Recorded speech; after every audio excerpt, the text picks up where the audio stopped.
Hey Archons, welcome to the first episode of this new series where I analyze some cards. I had a request from Patrick Blackwell to do something like this, and I'm trying to go away from doing deck openings right now just because they're feeling a little stale for me at the moment, and if I'm not invigorated and excited, I do not want to be doing them so frequently. So they will not be out of the channel completely, but I want to just switch some things up and do a little bit more analysis on some things aside from just opening a deck and doing it, but looking at some things more specifically. And Patrick requested that we do kind of like a card analysis.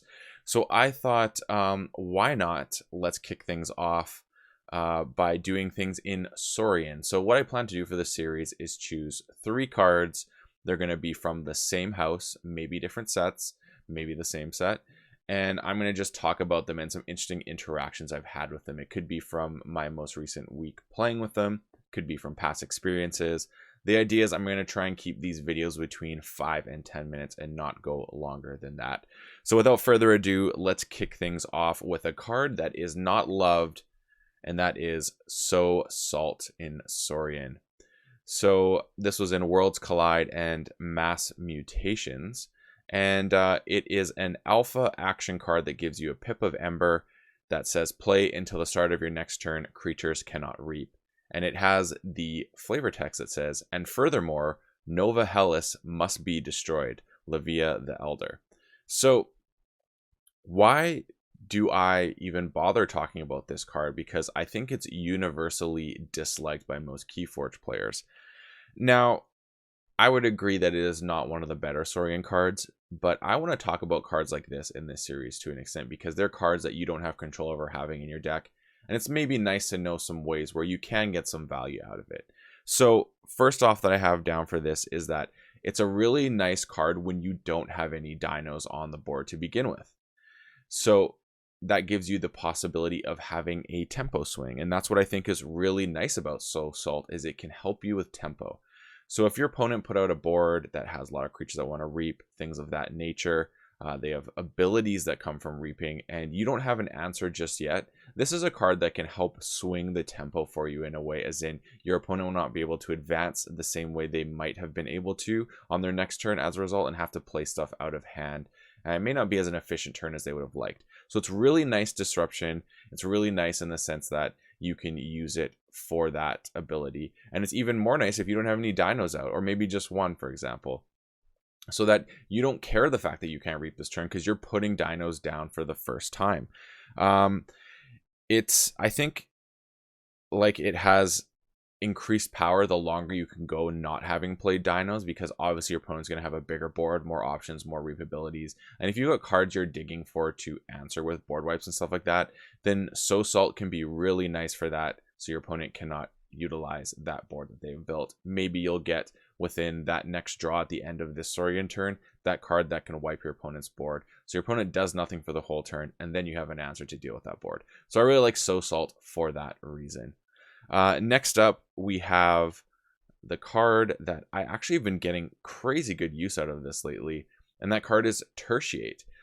It's in Worlds Collide, Mass Mutation, and Dark Tidings, and it is, you get a pip for playing this action card, and it says destroy 1/3 of all enemy creatures and 1/3 of all friendly creatures, rounding up each time.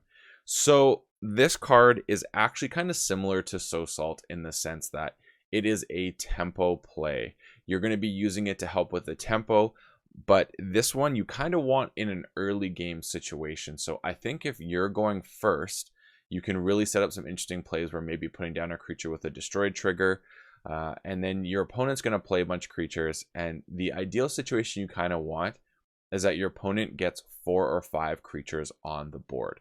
That is the best way because you're getting the most value without hurting yourself, because you are probably only going to lose 1 creature and they're for sure losing 2. If they somehow get 7 creatures out, you're definitely in trouble, but you're only getting rid of 3 creatures, which is going to leave them with 4 on the board still. No, it's good. Oh, actually, if they have 6, you're also in good standing, but still, you're getting rid of half the creatures, or I guess would it be half? No, you're still doing 2. Yeah, it's a weird. Tertiate's a weird card, but I find the most value I like is when they have 4 creatures. I think that's where getting the most value, because you're getting half the creatures off the board because you're destroying 2. So that's my favorite. And then you just get rid of one. Cool destroy trigger. Loving it. It's a really nice early game, especially if you're going first. And it could also be fun for yourself if you got a Scowly Caper being played against you. Then you could use a Scowly Caper as your scapegoat for your own Tertiate. That's a fun little niche situation. But I've been appreciating this card more and the ways it can be used to just have your ability to just kind of take care of the board in a more unique way with some interesting decisions. Last up is one of my absolute favorite cards, maybe my favorite key cheat, hard to say, and that is Imperial Forge, which has appeared in Worlds Collide and Dark Tidings. And I'm talking about this right now from a Dark Tidings perspective because I just came across a really fun interaction with Imperial Forge. And you get a Pippa Ember for playing it, and it's a key cheat that says forge a key at +8 current cost, reduced by 1 ember for each ember on friendly creatures.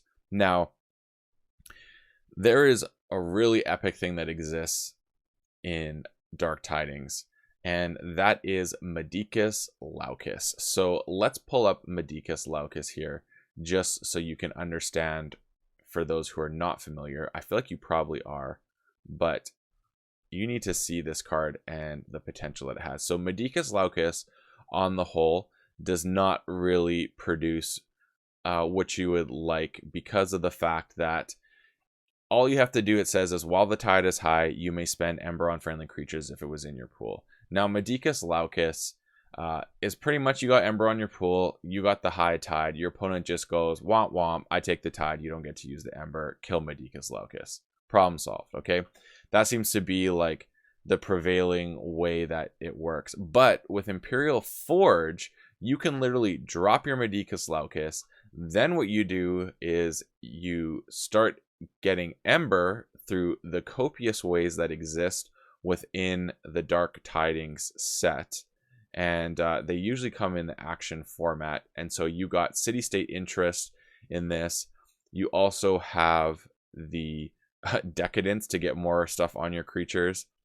You also have, what's my favorite one here? Reach Advantage and Spoils of Battle. This card, Reach Advantage, is probably my favorite one because you're putting 3 Ember on a creature, and then you get Spoils of Battle on top of it. That's guaranteed 5 Ember. So you can take your opponent off check, then use Imperial Forge with Madikas Locus to forge a key using all the Ember you just captured.